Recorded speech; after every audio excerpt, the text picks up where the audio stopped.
Hi friends, my name is Bhushan and we are going to learn present continuous tense. Today the topic is present continuous tense.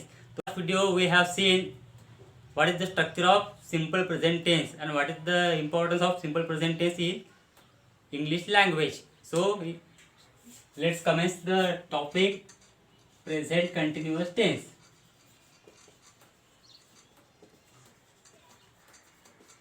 Present continuous tense, तो ये tense मतलब कहाँ इस्तेमाल किया जाता है? तो फ्रेंड्स मतलब प्रेजेंट में जो काम शुरू है उस सेंटेंस को दिखाने के लिए ये टेंस इस्तेमाल किया जाता है। मतलब मैं ये कर रहा हूँ, मैं वो कर रहा हूँ, फलाना इंसान ये कर रहा है, फलाना इंसान वो कर रहा है, ऐसा अगर बोलना है तो हम लोग बोलेंगे मतलब प्रेजेंट में काम अभी फिलहाल शुरू है, ऐसा दिखाना है तो बोलेंगे present continuous tense.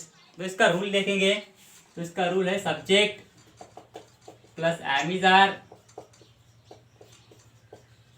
Plus V1 plus ING plus object plus complement. तो यह है इसका रूल, मीन्स इसका स्ट्रक्चर है प्रेजेंट कंटिन्यूअस टेंस का। तो सबसे पहले हम लोग देख लेते हैं कि एम, इज और आर ये कहाँ पर मतलब कौन कौन से प्रोनाउन के आगे आएंगे। तो सबसे पहले आई के आगे आता है एम, इज कहाँ पर आता है he she it, he she it, या फिर कोई एक वचनी नाम अगर रहा मतलब singular noun he she it या एक वचनी नाम, इनके सामने आएगा इज। और आर कहाँ आएगा? वी, दे और यू, या फिर कोई भी प्लूरल नाउन मतलब अनेक वचनी नाम मतलब बहुवचनी नाम। बहुवचनी मतलब एक से ज्यादा इंसान चीज़ा जगह, इसके सामने आएगा आ। तो ये आपको ध्यान में रखना है। मतलब आए अगर सेंटेंस में है तो उसके सामने आएगा helping verb am. He she it या कोई सिंगुलर नाउन है तो उसके सामने आएगा इज। और वी दे यू या कोई बहुवचनी नाम मतलब प्लूरल नाउन होगा तो उसके सामने आएगा आर। तो दोस्तों आइए देखते हैं पहला सेंटेंस, मतलब फिलहाल काम शुरू है ऐसा हम लोगों को दिखाना है। मतलब मैं क्या कर रहा हूँ? मैं इंग्लिश पढ़ा रहा हूँ, मैं अंग्रेजी एग्जाम्पल फॉर एग्जाम्पल मैं अंग्रेजी पढ़ा रहा हूँ। तो काम कौन कर रहा है? सब्जेक्ट। सब्जेक्ट कौन है यहाँ पर? मैं, मतलब आई। आई के सामने एम से क्या आएगा? तो यहाँ पे हम लोगों को मालूम है कि एम आएगा, आई एम। बाद में क्या है स्ट्रक्चर में? इसके बाद है V1। V1 मतलब मेन वर्ब। तो मेन वर्ब कौन सा है? कौन सा काम शुरू है? पढ़ाने का। तो पढ़ाने को बोलते हैं टीच। तो टीच को क्या? ING, I am teaching.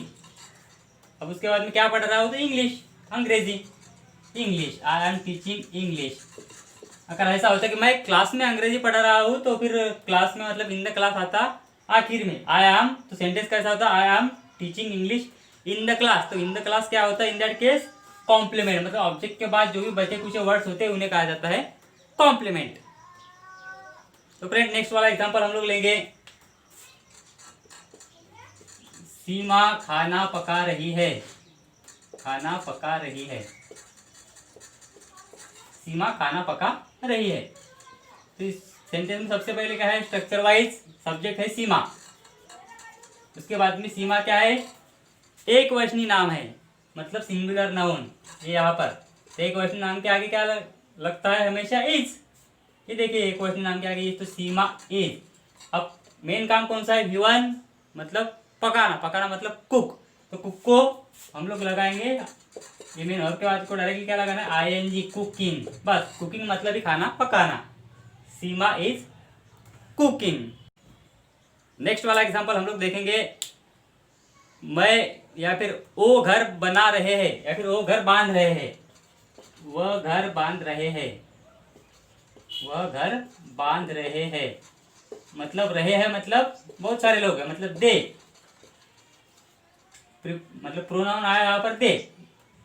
अब ये सब्जेक्ट हो गया, उसके बाद में क्या है? Am are. तो दे के सामने क्या आएगा? हेल्पिंग वर्ब इस टेंस में, तो आर, दे आर। अब बांधने को क्या बोलते हैं? या तो कंस्ट्रक्ट या फिर build.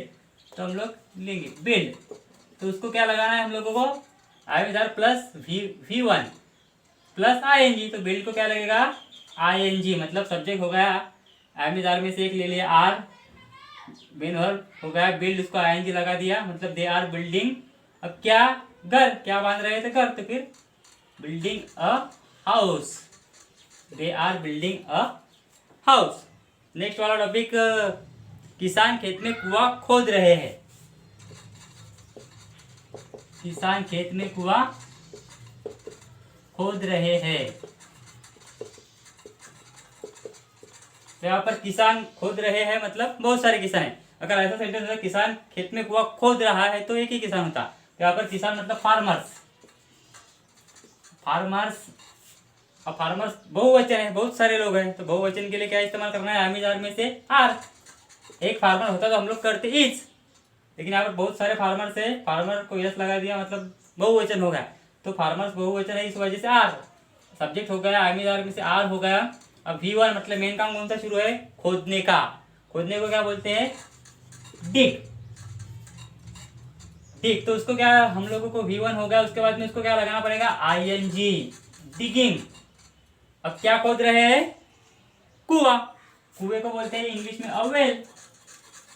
Farmers are digging a well. अब क्या हो गया, सब्जेक्ट हो गया, हेल्पिंग वर्ब हो गया, V1 प्लस आईएनजी हो गया, ऑब्जेक्ट हो गया। क्या बचा, कॉम्प्लीमेंट, मतलब इसमें हिंदी में क्या बचा, खेत में। तो खेत में क्या है, इन द फार्म, तो सबसे आखिर में इन द फार्म। मतलब सेंटेंस कैसे हुआ, farmers are digging a well in the farm. तो यहाँ पर बहुत ज्यादा इंपॉर्टेंट स्पेलिंग वाइज एक नोट मैं आपको बताऊंगा। यहाँ पर दोस्तों डिग, उसको आईएनजी लगा दे वक्त ये जी डबल होगा, तो वो क्यों होगा जरा ध्यान दीजिएगा। देखिए, किसी भी मेन वर्ब को आईएनजी सफिक्स लगाते वक्त अगर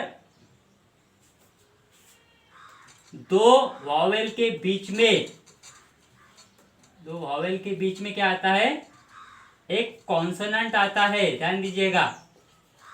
किसी भी मेन वर्ब को आईएनजी लगाते वक्त दो वॉवेल के बीच में अगर एक कॉन्सोनेंट आता है तो डबल हो जाएगा। फॉर एग्जांपल मतलब डिग है, डिग, तो डिग को आईएनजी लगाएंगे हम लोग, तो यहाँ पर देखिए ये आई जो जी है, देखो ये कॉन्सोनेंट है, ये आई क्या है, जी से पहले वाला एक वॉवेल है, और ये आई क्या है, ये भी वॉवेल है, मतलब दो वॉवेल के बीच में एक कॉन्सोनेंट आया तो उसे इन दैट केस हम लोग डबल करेंगे। तो डिगिंग मतलब ये डबल हो गया। वैसे ही हम लोग लिखेंगे पुट, तो पुट को अगर हम लोग आईएनजी लगाते हैं तो ये आई क्या है, वॉवेल है, और ये टी से पहले, मतलब ये टी क्या है, कॉन्सोनेंट है, तो टी से पहले क्या है, यू, यू क्या है, ये भी वॉवेल है, मतलब ये दो यू और आई के बीच में टी एक कॉन्सोनेंट आया, मतलब दो वॉवेल के बीच में एक कॉन्सोनेंट आया तो वो क्या होगा, डबल होगा। तो नेक्स्ट वाला एग्जांपल लेंगे कि मैं टेबल पे किताब रख रहा हूं, तो इंग्लिश में लिख देता हूं मैं, आई एम, आई के बाद आएगा एम, रखने को बोलेंगे पुट, तो पुट को आईएनजी लगाएंगे, लेकिन ये आई और यू ये दो वॉवेल के बीच में एक कॉन्सोनेंट है टी, इस वजह से ये डबल हो जाएगा। आई एम पुटिंग, अब क्या, अ बुक, कहाँ पर, टेबल पर, ऑन द बुक, मतलब मैं किताब कहाँ पर रख रहा हूँ, टेबल पे, मैं टेबल पे किताब रख रहा हूँ, I am putting a book on the table. तो फ्रेंड समझ में आया, मतलब किसी भी मेन वर्ब को आईएनजी लगाते वक्त अगर दो स्वरों के बीच में एक व्यंजन आए, मतलब दो वॉवेल के बीच में एक कॉन्सोनेंट आए तो वो डबल हो जाता है। लेकिन नेक्स्ट वाले एग्जांपल में और एक बात आपको मैं समझाना चाहूंगा, हम लोग देखेंगे नेक्स्ट एग्जांपल। तुम घर में खाना खा रहे हो, तुम घर में खाना खा रहे हो, या फिर होटल में भी ले सकते हैं हम लोग, तुम घर में खाना खा रहे हो, तो तुम मतलब यू, यू के बाद क्या हेल्पिंग वर्ब आएगा, आर। अब खाना खाने को क्या बोलेंगे, इट, ई ए टी, और उसको क्या लगाना है, V1 को आईएनजी, ईटिंग, क्या, खाना मतलब फूड, या फिर खाली ईटिंग भी हम लोग ले सकते हैं, यू आर ईटिंग ऐसा भी चलेगा, या फिर यू आर ईटिंग फूड ऐसा भी चलेगा। घर में मतलब क्या, in home, you are eating food in home. तो दोस्तों यहाँ पर देखिए, आप लोग बोलेंगे कि मैंने यहाँ पर ईट जो है उसको ये क्या है, आई, आई एक वॉवेल है, और टी क्या है, कॉन्सोनेंट है, और उसके मतलब पहली टी से पहले क्या है, ए है, मतलब ए और आई के बीच में क्या है, टी है, मतलब ए और आई क्या है, वॉवेल है, मतलब दो वॉवेल के बीच में यहाँ पर भी कॉन्सोनेंट आया टी, तो लेकिन इस केस में मैंने वो डबल नहीं किया, तो क्यों नहीं किया, इसके पीछे भी एक कारण है, बहुत ज़्यादा इंपॉर्टेंट नोट है।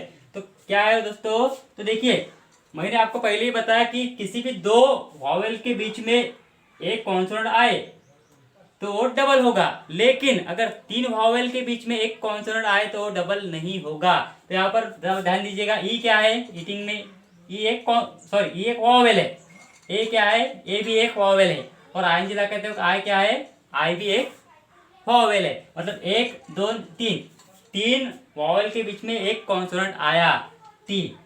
तो जब भी कभी तीन वॉवेल के बीच में एक कॉन्सोनेंट आता है तो वो डबल नहीं होता, केवल दो वॉवेल के बीच में एक कॉन्सोनेंट आता है तभी वो डबल होता है। मतलब इस केस में हम लोग टी को डबल नहीं कर सकते। वैसे हम लोग देखेंगे